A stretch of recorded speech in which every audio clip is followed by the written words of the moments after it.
अगर सच बोलने के खातिर मेरी गर्दन भी कटेगी तो हम अपनी गर्दन कटवाने के लिए बर्दाश्त कर जाएंगे, लेकिन अपने शरीयत पर कोई हमला, मुल्क के आईन पर, मुल्क के संविधान पर कोई हमला बर्दाश्त नहीं करेंगे। देश संविधान से चलेगा, शरीयत के खिलाफ क्या हो, बल्कि मुसलमानों का आस्था है कि दूसरों के धर्म गुरु का, दूसरे के धर्म ग्रंथ का और दूसरे के धर्म स्थली का आदर करना ये इस्लामी तालीमात का हिस्सा है। तो गरीबों की जमीन कब्जा करना क्या है? किस किस किस किस बेवकूफ ने कहा कि गरीबों की जमीन, कि जो वक्त में गरीबों की जमीन को कब्जा कर लिया गया, हथिया लिया गया? किस बेवकूफ ने कहा? कोई सबूत है? कह रहे कि जो जमीन अवैध कब्जा हुई है उसके लिए है ये। नहीं, ये अवैध कब्जा के लिए नहीं है। मुसलमानों के बाप दादाओं की, पूर्वजों की दी गई गरीबों के, अनाथों के, विधवाओं के हित के लिए काम करने वाली संस्था है हमारा वक्त, और इसको मोदी जी छीनना चाहते हैं। इस मुल्क में हिंदू और मुसलमानों की मोहब्बत मोदी को अच्छी नहीं लगती। वो कहीं न कहीं हिंदू और मुसलमानों को लड़ाकर इस मुल्क में राज करना चाहते हैं। मैं इस मुल्क के सेकुलर हिंदुओं भाइयों से भी आग्रह करता हूं कि आप उठ जाइए। जात पात में लड़ाएंगे, ये धर्म पर लड़ाएंगे, ये रोटी सेकेंगे। ये देश गांधी का देश है, ये देश मौलाना आजाद का देश है।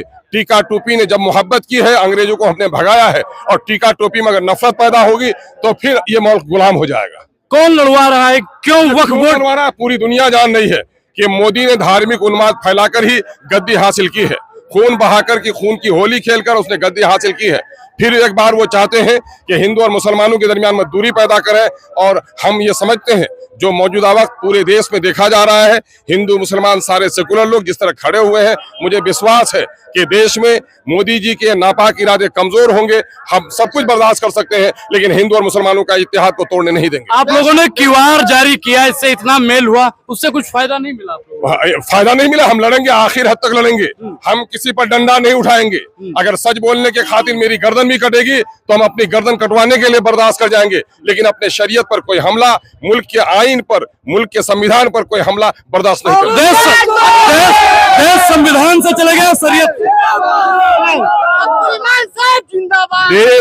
देश संविधान से चलेगा, और संविधान को तोड़ने से नहीं चलेगा। ये संविधान ही हक देता है कि हिंदू भाई टीकी रखना चाहे तो टीकी रखे, मुसलमान टोपी पहनना चाहे तो टोपी पहने, चंदन लगा, इसका धार्मिक काम है, ये पार्लियामेंट का काम नहीं है। उसका काम है पूरे मुल्क में इंतजाम कराने का, पूरे मुल्क की व्यवस्था को ठीक कराने का, मंदिरों के पूजा करने का, मस्जिदों के इबादत का काम हुकूमत का नहीं है। तो विधानसभा और लोकसभा में हिंदू मुसलमान की बात और धार्मिक मुद्दों की बात क्यों होती है? धार्मिक मुद्दे पर जब जब हमला हुआ है, मुसलमानों पर हमला हुआ है, मुसलमानों की शरीयत पर हमला हुआ है, और देश का जो संविधान कहता है कि इस देश का सेकुलरिज्म ये है कि अपने धर्म का पालन करो, दूसरे का धर्म का आदर करो, जब दूसरे के धर्म का अनादर हुआ है तो आवाज उठाई है। कोई तारीख ऐसी नहीं है कि मुसलमानों ने कभी किसी के धर्म के खिलाफ किया हो, बल्कि मुसलमानों का आस्था है कि दूसरों के धर्म गुरु का, दूसरे के धर्म ग्रंथ का और दूसरे के धर्म स्थली का आदर करना ये इस्लामी तालीमात का हिस्सा है। तो गरीबों की जमीन कब्जा करना क्या है? किस किस किस किस बेवकूफ ने कहा कि गरीबों की जमीन, कि जो वक्त में गरीबों की जमीन को कब्जा कर लिया गया, हथिया लिया गया? किस बेवकूफ ने कहा? कोई सबूत है? किस बेवकूफ ने कहा ये खबर आपको? किस बेवकूफ ने कहा? सुनो सुनो सुनो सुनो सुनो सुनो सुनो वक्फ बोर्ड की संपत्ति जो दी है हमारे पूर्वजों ने दी है, गरीबों, अनाथों, बेवाओं, मजबूरों, बीमारों के सहायता के लिए दी है। किस पागल ने कहा कि जमीन गरीबों? तो ये इस बिल का आप लोग विरोध क्यों करते हैं? विरोध क्यों करते हैं? संविधान को तोड़ने, कमजोर करने, समानता का अधिकार बड़ी होती है ना, न्यायपालिका को जगह दीजिए। न्यायपालिका पे विश्वास नहीं है आपको? न्यायपालिका पे विश्वास नहीं है। हाईकोर्ट तक जब कोई मामला विवाद होगा तो हाईकोर्ट तक जा सकता है।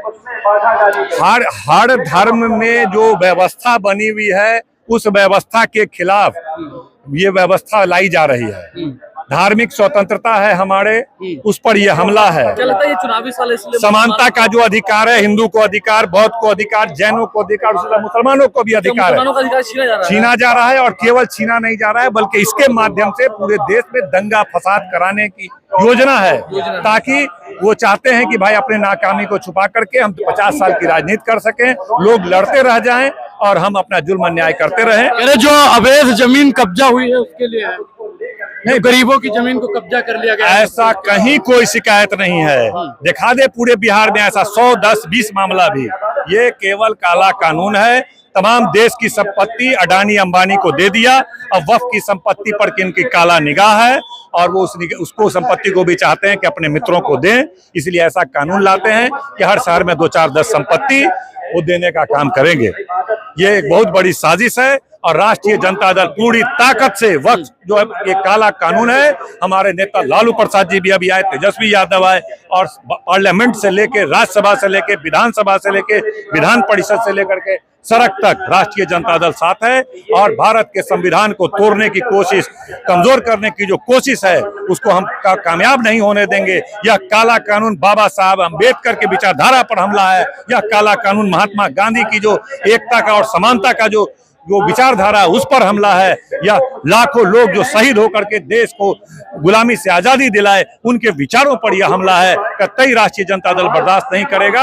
आज विधानसभा में हम लोगों ने प्रदर्शन किया है इस काले कानून के खिलाफ और हम लोगों ने एडजॉर्न करवाया, बंद करवा करके आ रहे हैं। अभी तेजस्वी यादव जी ने कहा कि नागपुरिया संविधान को हम लागू नहीं होने देंगे, मतलब क्या था उनके कहने का? सीधा ये नागपुर से भाजपा तो कोई भी कानून नागपुर से लाती है, नफरती कानून, तोड़ने वाली, बांटने वाली, देश को कमजोर करने वाला कानून। ठीक है वो किसी कीमत पर लालू जी और तेजस्वी यादव जी के रहते हुए और राष्ट्रीय जनता दल के रहते हुए हम लोग पूरी ताकत लगा देंगे अंतिम सांस तक लड़ने का काम। अगर सरकार के कान में जू नहीं जाती है तो आप लोग क्या करने वाले हैं? अगला कदम क्या होगा? जो भी बन पड़ेगा, तमाम लोगों की जो राय होगी, एक राय होकर के इस काले कानून के खिलाफ लड़ने का, बुलंदी से लड़ने का काम। जी धन्यवाद।